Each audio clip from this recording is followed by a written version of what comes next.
tukyali bantu ba ddiini era njagala bagamba nti okuva omwaka we gutandika January paka December tetuyosangako kusaba mu kanisa ba mu kereziya tubadde basabi era tugenda kusigala nga tutya Katonda kuba kyekintu kye yali yagadde kozi n'ekirala kyensobola okugamba nti tukuumagane mu nnyumba muno mulimu Jjajja Lawrence Kakooza emmanga eri waliyo Naalongo Jenny Nakirya njagala mweyongera obbakuuma n'obbagumya tetwagala bikome wano mu kufiirwa ekintu kiri kye mwayogeddeko okozi n'ekirala wabaawo njagala tuve wano nga tewali abanja wabaawo omuntu yenna abanja Jjajja oba Naalongo ajja ntuukirire kuba Kakooza si kyekintu kye yali yagadde abantu abo abadde abaagalanye era nga tebamubakuuma buli lunaku bajjajja maama jjajja maama kyekintu kyabadde baka nga tayogedde maama wange ali bulungi bajjajja bali bulungi era njagala bakakasa nti bajjajja bajja kusigala bafuna obuyambi bwe badde bafuna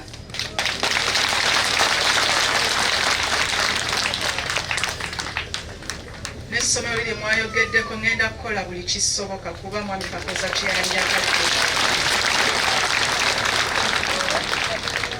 n'olwekyo ebigambo byange byebyo ebisinga byonna babyogedde naye nsigala neebaza nnyo okusobola okujja okunziikirako omwami wange naye njagala mulekerawo okukaaba temukaaba wabula tucelebratinga ebintu byatukoledde tubeere bagumu mwebale nnyo mwebalire ddala tweyanziza obubaka obwo obutugumya okwagala muliraanwawo kwagala alina obwetaavu ate n'okutya Katonda tweyanziza obubaka obwo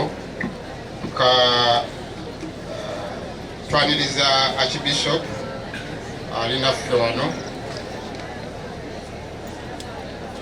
era ng'akyabuuza ku Jjajja Kakooza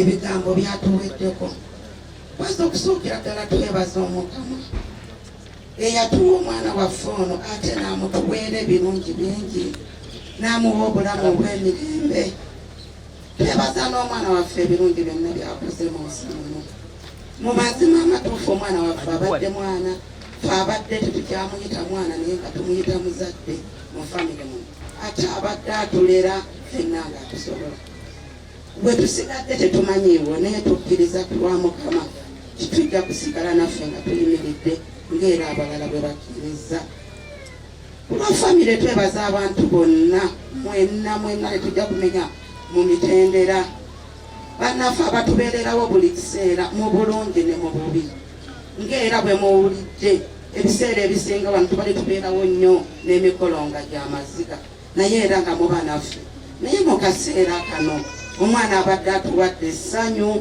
mu myaka gino nga bwe gibadde gyedderingana nga bwe tubadde tujja wano naye entegeka za Mukama bwe zityo bwatyo bwe yakkiriza omwana waffe tumusabira Omukama amuwummuze mirembe okusenjayo abakulu bano kabadde twebaza abakulu abasaaseredooti bisopu bannaffe mwebale kutwagala mwebale kwagalanga famire eno kuba buli ekibeerawo tubeera wamu nammwe wabula tusaba kwongera tusabira kuba embeera gye tusigaddemu si nnungi saala zokka zezijja tukunya Lawrence Omukama gumuzibire tweyanziza basenga era nga mukyala Kakooza bwe yagambye Kakooza naffe mwenna nsaba mukkirize batuuseeko obubaka bwa jjajja omwami Lawrence Kakooza n'omukyala. Namunyenyeredde dda okuva emabega nti jjajja olina okwogera naga ndi kansonde amaanyi, era bwentegedde nti puroguramu eddako ne mutegeeza nti gojja tusalanga nti nemereddwa, yenda onsaasire oyogereyo bino, era bino bw'abadde abyogera nga bwe mbiwandiika. Okusookera ddala yeebazizza mmwe mwenna abazze wano okumuwerekerako omuzzukulu abadde omwana we kumpi amubeereddewo ate n'okutuuka kati bw'ali. Abadde annyonnyola nti singa si ye, singa yabadde mu bulamu bw'ensi, kubanga buli wabaddewo akeetaaga okuddusa mu ddwaliro ng'akola ki, omwana ng'ayimirirawo. Ategeezezza nti omwana ono yamufuna ng'akyali muto, era n'amuwa n'ente emuyambeko okujjangamu amata okumukuza, era nemuyimirizaawo okutuuka we yatuuka okuyimirirawo ng'omwana ate n'okutambula. Yeebazizza Ssaabasumba Augustine Kasujja eyali wano ku Lwomukaaga luli nga mukaaga okugatta abagole bano, ate n'akomawo ne leero. Kyakitiibwa nno mu famire eno ate ne mu kitundu kino okujja ate okwerekera muganda waffe omuzzukulu we nga tumutwala mu nnyumba ye ey'olubeerera. Abategeezezza nti agumye kubanga Omukama bw'ategese tayinza kujeemera nteekateeka za Mukama, naye nga mwennyamivu, era asaba Katonda amuwe obuvumu okusobola okuyimirirawo mu bbanga lyasigazza ery'obulamu. Yeebazizza bwana mukulu ate n'abasisters okubeerawo n'okusobola okuba nti nno bayimiridde ne famire eno. Asabye omukyala nti yayogedde wano nti ajja kwongera okuyimirirawo ku famire eno, era yongedde okumujjukiza nti obulamu bwe bubadde buyimiridde ku Kakooza. Awo no bw'aba takyaliwo kati obwanga ajja kubuuza ku mukyala. Maama akusabye mukole oyongere okuyamba famire eno wanaaba wali wasobodde okubawo obusobozi. Yeebazizza mwenna abazze okumuziikirako nga awerekera muzzukulu we, n'abasaba nti Omukama abakulemberemu nga muddayo mirembe, ate ayongere n'okubawo emikisa. Obubaka mwebale nnyo, mwebalire ddala. tweyanziza tweyanzige Ndowooza ekiseera ekifaanagana bwe kiti eri maama. Maama kyabadde kinene ng'eri omuzadde. Abaana birabye biva eri Katonda tuteresa. Ekyamazima maama yandisobodde oba okwogera naye obuzito n'obulumi. Maama alina obulumi nga maama, naye antumye okwebaza n'agamba mwenna mwebale, kubanga ekyamazima bwe tutunula eruyi n'eruyi abantu mwenna mwadduukiridde olwa Lawrence. Twali wano ng'ennaku z'omwezi 6 era interview twagikola ne maama nga twebaza Katonda ku lw'omwana, nga twebaza omwana. Kyannaku nnyo nti wiikisi 2 we ziweredde ate tukomye okwebaza Katonda ku lw'obulamu bwa Lawrence. Tusiima Mukama ku lwa bulamu bwa Lawrence bwamuwadde ensi eno. tukkirize Katonda tiyakiganyiza. Tewaliwo kijja nga Mukama takiganyiza. Tukkiriza Katonda yatuwa Lawrence era yatutte Lawrence. Njagala tukkirize ekyo ng'abazadde, nga mikwano gye, ng'abaana be, ng'era n'omukyala bwe yayogedde. Kale maama asiimira ddala buli eyamuddukiridde, asiimira ddala abaddewo okunoonya omwana okulabika. Yabadde amaze okuggwamu amaanyi n'agamba oba omwana wange ebisolo byamulidde. Ne byonna twebaza Katonda. Tembadde mu magezi ga mwana wa muntu newankubadde obusobozi bubaddewo, tetusigala tugamba nti abadde Katonda. Kale twebaza Katonda olw'ekyo. Ngenda kusomayo ekyawandiikibwa kimu.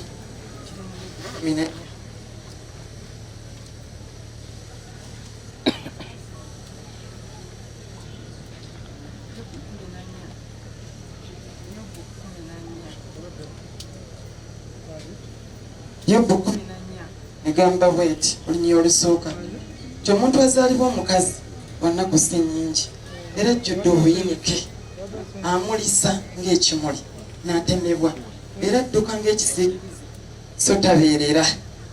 Naye olunyiriri olwokutaano lugamba nti kubanga ennaku ze zaateesebwa omuwendo gw'emyezi gye guli naye naawe, era wamuteekerawo ensalo ze zatayinza kusukka. Fetukkiriza nti ensalo Lawrence zatayinza kusukka zabadde nga zeezo. Maama zizza, bonna babeebazizza. Twebaza Mukama ku lw'abajjajja, kubanga jjajja azaala taata waali, jjajja azaala maama waali, kati byonna tubyebaliza Katonda yatuteesereza bw'atyo. Bazizza nnyo.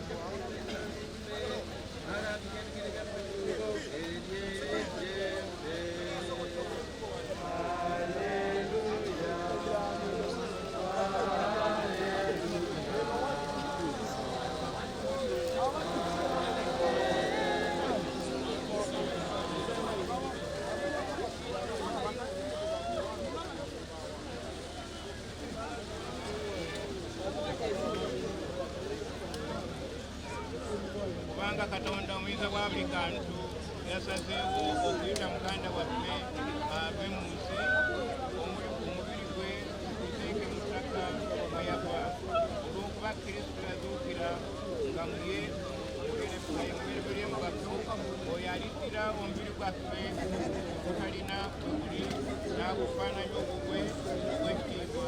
Muganda waffe ono Lawrence tumukwasa Omukama amutuuse mu ddembe lye, omubiri gwe agutuukize ku lunaku olw'oluvannyuma. Kitaffe ali mu ggulu, erinnya lyo litiibwe, obwakabaka bwo bujje, beeyagala biteeke mu nsi.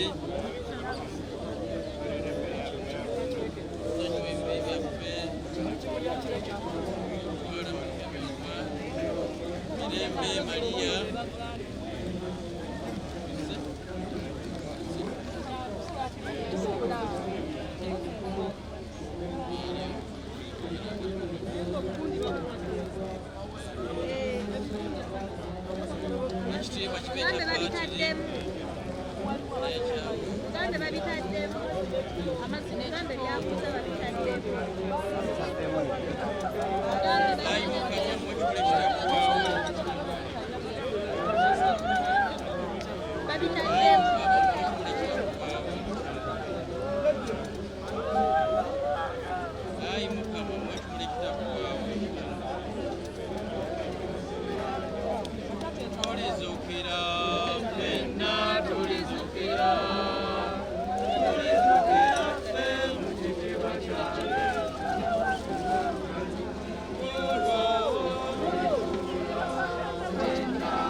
Thank you.